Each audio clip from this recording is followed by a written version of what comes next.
నారాయణం నమస్కృత్య నరం చైవ నరోత్తమం దేవీం సరస్వతీం వ్యాసం తతో జయముదీరయేత్. దేవి భాగవతంలో కర్మలను గురించి గతంలో నిన్న ఎపిసోడ్లో చెప్పడం జరిగింది. సరే, ఆ సందర్భంలోనే కృష్ణ జన్మ వృత్తాంతాన్ని కూడా చెప్తూ మళ్ళీ కృష్ణ జన్మ వృత్తాంతంలో కూడా దీని గురించిన ప్రస్తావన వస్తుంది కాబట్టి అక్కడి నుంచి ప్రారంభిస్తాను. మళ్ళీ శ్రీకృష్ణుడు యొక్క తండ్రి వసుదేవుడు. ఈ వసుదేవుడు ఎవరయ్యా అంటే మధురను పరిపాలించినటువంటి సూరసేనుడి యొక్క కుమారుడు. అక్కడ ఏం జరిగిందంటే ఈ వసుదేవుడు వైశ్యవృత్తిని అవలంబించటం వలన సూరసేనుడు అనంతరం ఉగ్రసేనుడు రాజైనాడు. వైశ్యవృత్తిని అవలంబించాడు. చూడండి, ఈ రాజ్యం నాకు వద్దన్నాడు, పార్పాన మానేశాడు. చేస్తే ఆ వసుదేవుడు కుమారుడు ఇక్కడ వాసుదేవుడు శ్రీకృష్ణుడు అయినాడు మనకి. ఈ యొక్క సందర్భంలో ఎప్పుడైతే జరిగిందో ఆ ఉగ్రసేనుడి యొక్క కుమారుడు కంసుడు. ఇది వరుస మనకు భాగవతంలో అక్కడ కనిపించేది. ఆ సందర్భంలో సరే వివాహం అయింది, దేవకీ వసుదేవులకు వివాహం అయింది. దేవకీ వసుదేవులకు వివాహం అయినటువంటి సందర్భంలో ఈయన సాక్షాత్తుడు మనవాడు కంసుడే రథం తోలుతూ ఉత్సాహంగా, మరి బంధువులు కదా, ఎంతో చక్కగా తానే స్వయంగా నడుపుతూ వీళ్ళని తీసుకొస్తున్నాడండి. తీసుకొచ్చేటువంటి సందర్భంలో అక్కడ ఆకాశవాణి చెప్పిందిట. ఏమని చెప్పిందంటే, ఓ కంసా, నువ్వు చాలా ఉత్సాహంగా రథం నడుపుతున్నావు, కానీ వసుదేవుడు దేవకి యొక్క అష్టమ గర్భ సంజాతుడు నిన్ను చంపును అని ఆకాశవాణి చెప్పిందండి. చెప్పేటప్పటికి వెంటనే ఎంత ప్రేమో అంత కోపం. ఇది రాక్షసుల యొక్క స్వభావం. అందుకని రాక్షసులతో చాలా జాగ్రత్తగా ఉండాలండి. మామూలు వాడికి రెండిట్లోనూ లిమిట్ ఉంటుంది. ఈ రాక్షసుల స్వభావం ఏంటంటే అలాంటి మనుషుల్లోనే ఉన్నారు అటువంటి వాడు. మరి అలా రాక్షస వేధంలో ఉన్నాడు వాడు అంటుంటారు ఒక్కోసారి. అందుకని వాడు అవసరం వచ్చినప్పుడు ఎంతో ప్రేమ చూపెట్టి సేవ చేస్తాడు. కోపం వస్తే అంత క్రూరంగా వాళ్ళని హింసిస్తాడు. వాడు భార్య కానీ తల్లిదండ్రులు కానీ ఎవడైనా కానీ వాడికి ఇంకా కోపం వచ్చిందంటే ఏం ఒడిది లేదండి, అది రాక్షస స్వభావం. అందుకని ఇక్కడ ఏం జరిగిందంటే వీడికి వెంటనే కోపం వచ్చేసింది కంసుడికి. రాక్షస స్వభావం కదా, కోపం వచ్చింది. కోపం వచ్చేటికి వెంటనే రథం ఆప్ చేశాడు, కిందకి దిగాడు. దేవకీదేవిని జుట్టుబట్టి లాక్కొచ్చాడండి. చూసి, అష్టమ గర్భంలో ఎప్పుడో 8వ గర్భంలోనా వాడు ఎవడో పుడితే వాడు నన్ను చంపుతాడా, అసలు అప్పటిదాకెందుకు, నేను ఇప్పుడే ఈ దేవకిని చంపేస్తాను, అసలు ఇవిడికి పెళ్ళయి పెట్టడం ఏమిటి, ఇక నన్ను చంపడం ఏంటి అని కోపం వచ్చి కత్తి తీసేటప్పటికీ కొత్తగా పెళ్ళయింది, భర్త ఎదురుగుండా ఉన్నాడు వసుదేవుడు. చూశాడండి, చూసి చాలా వణిగిపోయినాడండి, భయపడిపోయినాడు. అయితే తమాయించుకున్నాడు. అతను చాలా జ్ఞాన సంపన్నుడు. ఆ తండ్రి వలన అతనికి ఆ లక్షణాలు వచ్చినాయండి. వచ్చినటువంటి వాడై అతను వెంటనే ఎంతో జ్ఞానంతో ఎంతో శాంతంతో అతనికి నచ్చ చెప్పడానికి ప్రయత్నం చేశాడు.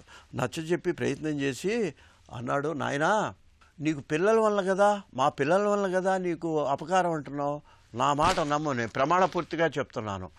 నా పిల్లవాడు ఏ పిల్లవాడు పుడితే ఆ పిల్లవాడిని 8వ పిల్లవాడు కాదు, మొదటి నుంచి కూడా నాకు పిల్లవాడు జన్మించంగానే తెచ్చి నీకు అప్పచెప్పేస్తాను, చేసుకో, వాళ్ళు ఏం చేసుకుంటావో చేసుకో, చంపుకుంటావో జైల్లో పెట్టుకుంటావో చిత్రహింసలు చేస్తావు, అది నీ ఇష్టం.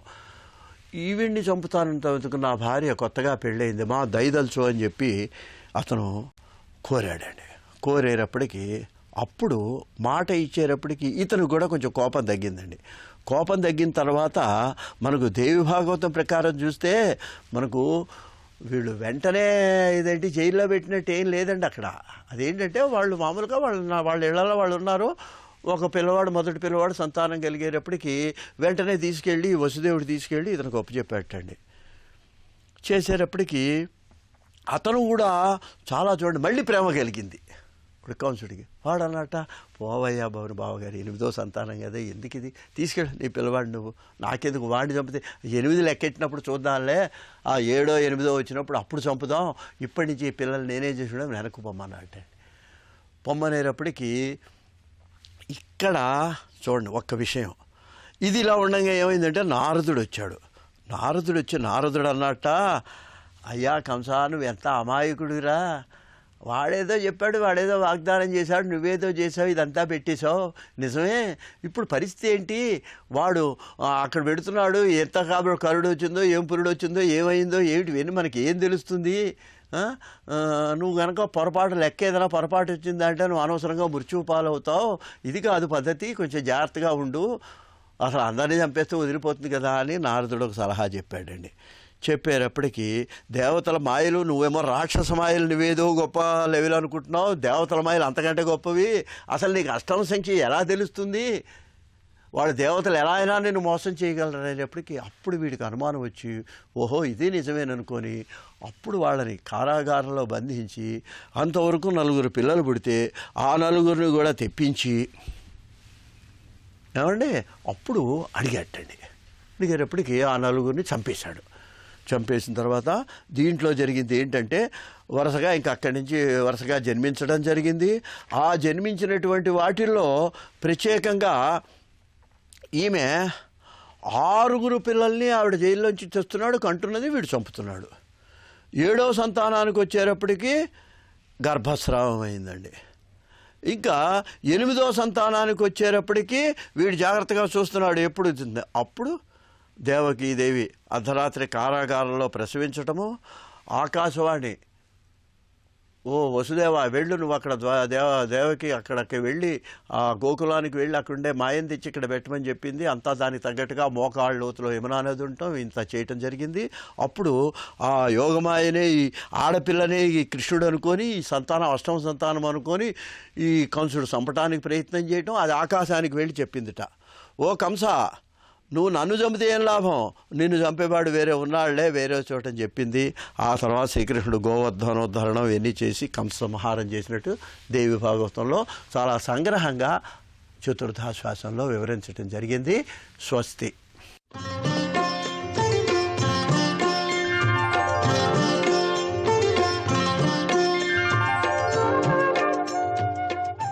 తను డబ్బులు లెక్క పెట్టుకుంటున్న సమయంలో ₹1 కాయిన్ ఏదైతే ఇచ్చాడో తను ఉదయము ఆ దైవ స్వరూపానికి, ఆ రూపాయి కాయిన్ బరువంతా ఒక బంగారు కాయిన్ ఉందంట. చూడండి ఇక్కడ తెలుస్తుంది. అంటే యాచించేవాడికి నువ్వు ఏదన్నా ఇస్తే అది బంగారు రూపకంగా నీకు తిరిగి వస్తుంది. అంటే నువ్వు ప్రతిరోజు ఒక పిడికెడన్నం ఒక వ్యక్తికి పెడితే మళ్ళీ ఈశ్వరుడు సాయంకాలం అయ్యే లోపల నీకు 10 మందికి పెట్టేంత శక్తినిస్తాడు. నువ్వు 10 మందికి పెడితే 100 మందికి పెట్టేంత శక్తి ఇస్తాడు. నువ్వు 100 మందికి పెడితే 1000 మందికి పెట్టేంత శక్తి ఇస్తాడు. అంటే ఉదయం తాను ₹1 కాయిన్ మామూలుగా మనం వాడుకునేది ఇస్తేనే ₹1 బరువంతా ఆ కాయిన్ సైజు సేమ్ అంతే, అది ఎంత ఉంటుందో ఆ సైజుగా బంగారు బిళ్ళ కనబడేటప్పటికీ ఇతను ఆశ్చర్యపడిపోయి అప్పుడు ఎంతగానో ఆనందపడుతున్నాడంట. అయ్యో మళ్ళీ అక్కడ స్వార్థం ఉంటుంది, నేను ₹10 కాయిన్ ఇస్తే అంత బరువుది బంగారు కాయిన్ వచ్చేది కదా అనుకుంటున్నాడట. అంటే మనం ఒక అతిథికి మనం ఎంతగా సత్కారం చేస్తే అంతగా మనకు ఆ విధంగా మనకు ఈశ్వరుడు తిరిగి మనకిస్తాడు. మనకి ఇప్పుడే కాదండి, ఎన్ని రకాలుగా మనకు తెలుస్తుంది.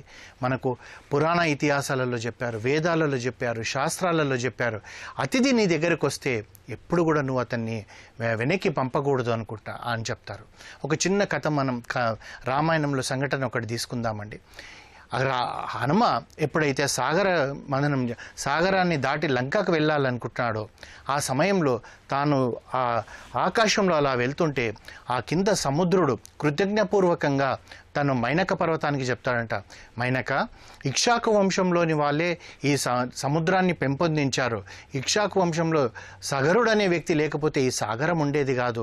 ఈరోజు రామచంద్రమూర్తికి వచ్చిన కష్టానికి ఆంజనేయ స్వామి సీతమ్మ వారి కొరకు వెళ్తున్నాడు కనుక తాను ఎంతో కష్టపడి ఈ 100 యోజనాలు దూరం దాటాలి. నువ్వు మేరు పర్వతాన్ని కనుక మైనక పర్వతాన్ని కనుక నువ్వు పైకి లేచే అవకాశం ఉంది. నువ్వు ఒక్కసారి అలా పైకి లేస్తే నీ యొక్క పర్వతం పైనున్న పండ్లు, కాయలు, తేనెలు ఇవన్నీ కూడా ఆ ఆంజనేయ స్వామికి నువ్వు ఆతిథ్యం ఇయ్యి, నేను నా కృతజ్ఞత నెరవేర్చుకున్న వాడిని అవుతాననేటప్పటికీ ఈ మైనక పర్వతం ఆకాశంలోకి నుంచి సముద్రంలోకి లేచేటప్పటికీ ముందుగా ఆంజనేయ స్వామి ఏమనుకుంటాడు, ఏదో అది రాక్షస స్వరూపం అనుకొని తన యొక్క భుజంతో దాన్ని కొట్టేసేటప్పటికి అప్పుడు మైనక పర్వతం అంటుంది, హనుమ మేము ఎవరో కాదు నాయన, ఈ సగరుడు ఇక్ష్వాకు వంశంలో రామచంద్రమూర్తి పూర్వీకులైన సగరుడు వృద్ధి చెందేటప్పటికీ ఈ సాగరం అయింది, సముద్రుడు అయ్యాడు గనుక నువ్వు రామచంద్రమూర్తి కష్టాన్ని కడదేర్చడానికి సీతమ్మ వారిని వెతకడానికి వెళ్తున్నావు గనుక ఈ సముద్రుడు నాకు చెప్పాడు ఏమనంటే ఇలా పైకి లేవమని. అంతేకాకుండా నీకు ఇంకొక విషయం చెప్పాలి నాయన, పూర్వము మాకు రెక్కలు ఉండేవి పర్వతాలకు, అయితే మేము ఎక్కడెక్కడో ఎగిరిపోతుండే వాళ్ళం. అయితే ఎప్పుడు ఎక్కడ మనుషుల మీద పడతామో అని చెప్పి దేవతలందరూ ఋషులందరూ ప్రార్థన చేస్తే ఇంద్రుడు మా రెక్కలన్నీ కూడా ఖండించేశాడు. అప్పుడు ఎక్కడ పర్వతాల్లో ఎక్కడ కొండలో ఎక్కడ పడిపోయాయి. నా దగ్గర కూడా వస్తుంటే అప్పుడు నీ తండ్రి గారైన వాయుదేవుడు నన్ను ఏం చేశాడంటే నన్ను తీసుకొచ్చి ఈ సముద్రంలో పెట్టాడు కనుక అది ఎవరికి తెలియదు కనుక నాకు ఇంకా రెక్కలు ఉన్నాయి కనుక పైకి వచ్చాను ఆయన. ఈ ఇక్షాకు వంశంలో ఉన్న సగరుడు కృతజ్ఞత తీర్చుకోవడమే కాదు, నీ తండ్రి వల్ల నాకు రెక్కలు ఉన్నాయి కనుక నేను కూడా నీకు కావలసిన వాడిని, నా రుణం తీర్చుకోవాల్సిన అవక్షత వచ్చింది కనుక నా యొక్క పర్వతం పైన ఉన్న పళ్ళు తేనె ఇవన్నీ తీసుకొని కొద్దిగా నువ్వు విశ్రాంతి తీసుకొని వెళ్ళు నాయన అని చెప్పి ఈ మైనక పర్వతం హనుమాకు చెప్పిందంట. హనుమ అక్కడ ఉండలేదు, అది వేరే విషయం. అంటే అతిథిని నువ్వు వెతుక్కోవాలి, అతిథి నీ దగ్గరకు వచ్చినా రాకపోయినా. అంటే మనకి ఇక్కడ ఏం తెలుస్తుంది, హనుమ ఏమంటాడంటే నేను రామబాణంలాగా వెళ్ళాలి కనుక నేను ఆగను అని చెప్పి భుజం తట్టినట్టుగా తట్టి నమస్కారం చేసి వెళ్ళిపోతాడు. అంటే మనం అతిథి కొరకు మనము వెతకాలా, అతిథి మన ఇంటికి వస్తాడంటే మనం వెతకాలి. ఏమండి అతిథి మా ఇంటికి ఎవరు రారండి చుట్టాలు, లేదా మా స్వస్థలము హైదరాబాద్ అయితే మేము ఇప్పుడు ఉండేది ఢిల్లీలో కనుక మాకు అతిథులు పెద్దగా రారండి నిజమే. ఒక యాచకుడు వస్తాడు, యాచకుడి కొరకు చేయి. మా కాలనీలో మా గేటెడ్ కమ్యూనిటీలో గేట్స్ పెట్టేసి ఉంటాయండి, యాచకుడు కూడా రాడు, నిజమే. కానీ మీరు ఎప్పుడైతే ఆఫీస్కి వెళ్ళేటప్పుడు మధ్యాహ్నం భోజనం మీరు 4 గిన్నెల క్యారియర్లో మీరు కట్టుకొని పోతున్నప్పుడు ఒక్క ఆకులో ఇంత ముద్ద ఇంత పప్పు కలిపి మీరు వెళ్తూ ఎక్కడో ఒక యాచకుడు కనబడితే అతనికి ఇవ్వచ్చు కదా, అతని కడుపు నిండిందనుకో మీరు చూడండి ఎంత ఇదవుతుంది. అంటే ఎప్పుడైనా సరే అందుగురించి మనకేమన్నారంటే మానవులకు దానం చేయడమే గొప్ప యజ్ఞం అని చెప్పారు. అయితే దేవతలు పూర్వము 3 వెళ్ళారంట, ఒకరేమో దేవతలు, ఒకరేమో మానవులు, ఒకరేమో రాక్షసులు. వారందరికీ అనే అక్షరమే చెప్పాడంట. అయితే అనే అక్షరంతో వీళ్ళు ఏమి నేర్చుకున్నారంటే దేవతలు నేర్చుకున్నారంట దమము, అంటే ఇంద్రియ నిగ్రహం ఉండాలని నేర్పించారంట. వాళ్ళకి దేవతలకు ఇంద్రియ నిగ్రహాలు ఉండవు, ఎందుకంటే వాళ్ళకి ఆకలి లేదు, చావు లేదు, యవ్వనం ఉంది కనుక ఆ ఇంద్రియ నిగ్రహం ఉండాలని చెప్పారంట. మరి రాక్షసులకు ఏమర్థమైందంటే దయ, అంటే రాక్షసుల గుణం ఉన్న వ్యక్తులకు దయ ఉండదు కనుక నువ్వు దయతో ఎదుటి వ్యక్తిని ఆతిథ్యమి. అంటే రాక్షసుడు ఓ చెట్టు మీద కూర్చొని ఉంటాడు, ఒక మనిషి పోతున్నాడు అనుకోండి, వాడు వెంటనే వాడిని చంపేస్తాడు. అలా ఉండకూడదు, దయతోటి అతనికి కావాల్సింది నువ్వు ఏదైనా చేసి అతన్ని సాగనంపన్నారు. మరి మానవులు ఏమర్థం చేసుకున్నారంటే దానము, దానాలలో అన్నిటికన్నా ఉత్తమమైన దానం ఏంటంటే అన్నదానమే అంటారు. ఎందుకు ఈ అన్నదానం అంటారంటే మధ్యాహ్నం 1 అయింది 2 అయింది మనమే ఉన్నామనుకోండి, మనం ఆకలికి ఎంతగా తల్లడిల్తాం. అంటే అప్పుడు మనం తల్లడిల్తున్న సమయంలో ఈ విశ్వంలో ఉన్న ప్రతి మానవుడు కూడా ఆ సమయానికి తల్లడిల్తాడు కదా.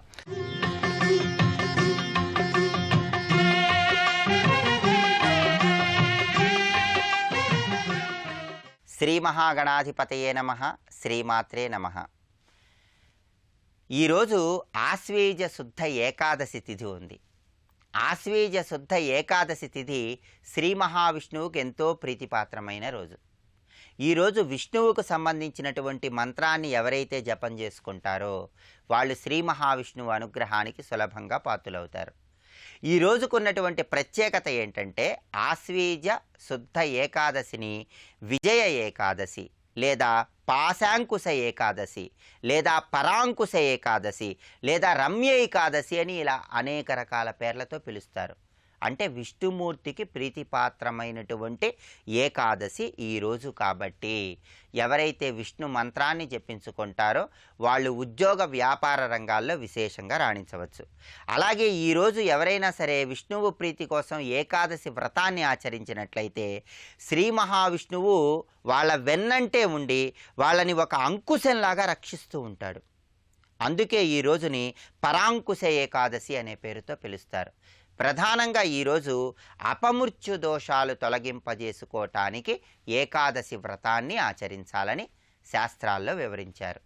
అంటే జ్యోతిష శాస్త్రరీత్యా మీకు ఎటువంటి అపమృత్యు దోషాలున్నా, ఆ అపమృత్యు దోషాలను తొలగింపజేసుకోవటానికి, దీర్ఘాయుర్దాయాన్ని పెంపొందింపజేసుకోవటానికి ఏకాదశి వ్రతాన్ని ఆచరిస్తూ విష్ణువుని పూజించాలి. ఏకాదశి వ్రతం అంటే ఈరోజు పగలంతా ఉపవాసం ఉండి రాత్రికి జాగరణ చేస్తూ విష్ణునామ సంకీర్తన చేస్తూ విష్ణువుకు సంబంధించిన స్తోత్రాలు చదువుకుంటూ మర్నాడు ద్వాదశి తిథి నాడు విష్ణువుని పూజించి భోజనం చేస్తే దాన్ని ఏకాదశి వ్రతము అనే పేరుతో పిలుస్తారు.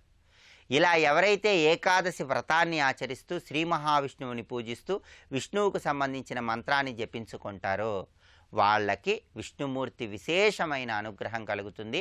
వృత్తి ఉద్యోగ వ్యాపారాల్లో విశేషంగా రాణిస్తారు. అపమృత్యు దోషాలన్నీ తొలగింపజేసుకోవచ్చు. మరి విష్ణువుకు సంబంధించిన ఏ మంత్రాన్ని ఈరోజు జపించుకోవాలంటే ఓం నమో భగవతే విష్ణవే, ఇది మంత్రం. ఓం నమో భగవతే విష్ణవే ఈ మంత్ర జపం చేస్తూ ఏకాదశి వ్రతం చేస్తూ విష్ణువుని పూజిస్తే ఈరోజు విశేషంగా విష్ణుమూర్తి అనుగ్రహం కలుగుతుంది. విష్ణుమూర్తిని పూజించేటప్పుడు పసుపచ్చటి చామంతి పూలతో, మల్లెపూలతో, జాజి పూలతో విష్ణువుని పూజించండి. అలాగే ఎన్ని సమర్పించినా విష్ణువుకి తులసి దళాలంటే ఎంతో ప్రీతిపాత్రం కాబట్టి తులసి దళాలతో విష్ణువుని ఆరాధన చేయండి. విష్ణువుని తులసి దళాలతో పూజిస్తే స్వామి అనుగ్రహం సులభంగా కలుగుతుంది. అలాగే దీపారాధన ఎలా చేయాలంటే విష్ణుమూర్తి దగ్గర ఒక వెండి ప్రమిదలో నువ్వుల నూనె లేదా ఆవు నెయ్యి పోసి 3 ఒత్తులు విడివిడిగా వేసి దీపాన్ని వెలిగించండి. ఇలా చేస్తే విష్ణువు అనుగ్రహం కలుగుతుంది. అలాగే విష్ణువుకి పచ్చకర్పూరం అంటే ఎంతో ప్రీతిపాత్రం. పచ్చకర్పూరంతో శ్రీ మహావిష్ణువుకి హారతి ఇవ్వండి. అలా హారతి ఇస్తే విష్ణువు కటాక్షం కలుగుతుంది. అలాగే విష్ణుమూర్తి అనుగ్రహం సులభంగా పొందాలంటే ఈరోజు పరాంకుశ ఏకాదశి సందర్భంగా, రమ్య ఏకాదశి సందర్భంగా విష్ణువుకు సంబంధించిన ఆలయానికి వెళ్ళండి. ఆలయంలో విష్ణుమూర్తి ప్రీతి కోసం యుగ్మ ప్రదక్షిణం చెయ్యండి. యుగ్మ ప్రదక్షిణం అంటే సరి సంఖ్యలో ప్రదక్షిణలు చేయటం అని అర్థం. యుగ్మ ప్రదక్షిణం కుర్యాత్ అయుగ్మం త్వాభిచారికం అంటుంది ప్రకీర్ణాధికారం అనే గ్రంథం. అంటే విష్ణుమూర్తికి యుగ్మ ప్రదక్షిణం అంటే ఎంతో ప్రీతిపాత్రమని పురాణాల్లో వివరించారు. అందుకే 2, 4, 6, 8 ఇలా సరి సంఖ్యలో విష్ణుమూర్తి ఆలయంలో ప్రదక్షిణలు చేయండి. విష్ణుమూర్తి విశేషమైన అనుగ్రహం కలుగుతుంది. అలాగే ఈరోజు విష్ణుమూర్తి ఆలయంలో ఉన్నటువంటి వృక్షాలకు నీళ్లు పోయటం ద్వారా మీకున్నటువంటి దోషాలను తొలగింపజేసుకొని సకల శుభాలను సిద్ధింపజేసుకోవచ్చు. అలాగే విష్ణుమూర్తికి ఆలయంలో దద్యోజనము, చక్కెర పొంగలి నివేదన చేసి వాటిని ఆలయ ప్రాంగణంలో భక్తులందరికీ పంచిపెట్టండి. ఇలా చేస్తే కూడా విష్ణుమూర్తి కటాక్షం చాలా సులభంగా కలుగుతుంది. విష్ణుమూర్తి ఆలయంలో కూడా ఈరోజు దీపారాధన చేస్తే విష్ణువు విశేషమైనటువంటి అనుగ్రహం కలుగుతుంది. అలా ఈరోజు ప్రత్యేకంగా విజయ ఏకాదశి, పాశాంకుశ ఏకాదశి, పరాంకుశ ఏకాదశి, రమ్య ఏకాదశి సందర్భంగా ప్రత్యేకమైన విధి విధానాలతో ప్రతి ఒక్కరూ ఏకాదశి వ్రతాన్ని ఆచరించండి. వ్రతం చేసే ముందు ఒక శ్లోకం చదువుకుంటే మంచిది. ఏకాదశ్యాం నిరాహారో భూత్వాహం అపరేహని భోక్ష్యామి పుండరీకాక్ష శరణం మే భవాచ్యుత. అంటే సంకల్పం చెప్పుకున్నట్లుగా ఏకాదశ్యాం నిరాహారో భూత్వాహం అపరేహని భోక్ష్యామి పుండరీకాక్ష శరణం మే భవాచ్యుత అంటే ఏకాదశి వ్రతాన్ని ప్రారంభిస్తున్నట్లు అర్థం.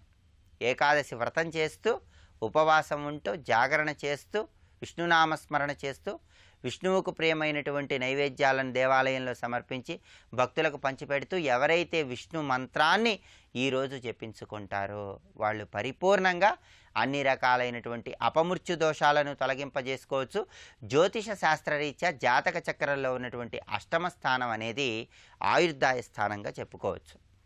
ఈ అష్టమ స్థానంలో ఎవరికైనా దోషం ఉన్నా, అష్టమ స్థానంలో పాపగ్రహం ఉన్నా, అష్టమాధిపతి పాపస్థానాలలో ఉన్న ఈ ఏకాదశి వ్రతాన్ని ఆచరిస్తూ విష్ణు మంత్రాన్ని జపించుకున్నట్లయితే ఆ రకమైన జ్యోతిష శాస్త్ర దోషాల నుంచి సులభంగా బయటపడవచ్చు. అలాగే స్త్రీ జాతక చక్రంలో కూడా అష్టమ స్థానం అనేది భర్త స్థానం, సుమంగళి స్థానం. స్త్రీ జాతక చక్రంలో అష్టమ స్థానంలో దోషం ఉన్నా లేదా వివాహ స్థానం సప్తమ స్థానంలో దోషం ఉన్నా ఈరోజు ప్రత్యేకంగా ఏకాదశి వ్రతాన్ని ఆచరించినట్లయితే ఆ దోషాలన్నీ తొలగింపజేసుకుని శ్రీ మహావిష్ణువు విశేషమైన కరుణా కటాక్ష వీక్షణాలకు ప్రతి ఒక్కరూ కూడా సులభంగా పాత్రలు కావచ్చు. అలాగే విష్ణుమూర్తి ప్రీతి కోసం ప్రత్యేకంగా మీరు తులసి మాలను ధరించి విష్ణు నామస్మరణ, విష్ణు మంత్రజపం చేయండి. లేదా తులసి మాలతో విష్ణువుకు సంబంధించినటువంటి మంత్రజపం చేయండి. ఓం నమో భగవతే విష్ణువే అనే మంత్రాన్ని తులసిమాలతో జపం చేస్తే తులసి విష్ణువుకు ప్రియం కాబట్టి విష్ణుమూర్తి విశేషమైన అనుగ్రహం కలుగుతుంది. నవగ్రహాలలో బుధుడు ఉద్యోగకారకుడు, వ్యాపారకారకుడు. ఆ బుధుడికి అధిష్టాన దేవత శ్రీ మహావిష్ణువు కాబట్టి ఈరోజు ఎవరైతే ఏకాదశి వ్రతాన్ని ఆచరిస్తూ విష్ణు మంత్రాన్ని జపించుకుంటారో వాళ్ళు ఉద్యోగ వ్యాపార రంగాల్లో విశేషంగా రాణించవచ్చు. శ్రీ మహావిష్ణువు కృపకు సులభంగా పాత్రలు కావచ్చు. అలాగే మీరు దేవాలయంలో కూడా శ్రీ మహావిష్ణువుకు తులసి మాలలు సమర్పించండి. అలా సమర్పిస్తే కూడా విష్ణువు అనుగ్రహం సులభంగా కలుగుతుంది. అలాగే విష్ణువుని పూజించేటప్పుడు పసుపు రంగులో ఉన్నటువంటి పట్టు వస్త్రాలు ధరించి విష్ణువుని పూజిస్తే చాలా మంచిది. పసుపు రంగు పట్టు వస్త్రాలంటే ఆయనకు ఎంతో ప్రీతిపాత్రం. ఆ వస్త్రాలను ధరించి విష్ణువుని ఆరాధన చేస్తే విష్ణుమూర్తి పరిపూర్ణమైన అనుగ్రహం కలుగుతుంది. విష్ణు సంబంధమైనటువంటి ఆలయంలో ఈరోజు వివాహం కావలసిన వాళ్ళు ఎవరైనా సరే శనగపిండితో తయారు చేయబడినటువంటి లడ్డూలు 21ని స్వామివారికి నివేదన చేసి వాటిని ఆలయ ప్రాంగణంలో భక్తులందరికీ పంచిపెట్టండి. వీలైతే శ్రీ మహావిష్ణువుకు తలపాగాను సమర్పించండి. ఇలా చేస్తే వివాహపరంగా జాతకంలో ఎటువంటి దోషాలున్నా సరే ఆ దోషాలన్నీ తొలగింపజేసుకొని సత్వరమే వివాహ ప్రాప్తిని సిద్ధింపజేసుకోవచ్చు. ఇలా ప్రత్యేకమైన విధి విధానాలతో శ్రీ మహావిష్ణువుని పూజించండి. ఏకాదశి వ్రతాన్ని ఆచరించండి. ఓం నమో భగవతే విష్ణువే మంత్రాన్ని జపించుకోండి. అలాగే ఓం నమో నారాయణాయ అష్టాక్షరి మంత్ర జపం చేయండి. విష్ణుమూర్తి పరిపూర్ణమైన కరుణా కటాక్ష వీక్షణాలకు ప్రతి ఒక్కరూ సులభంగా పాత్రలు కండి.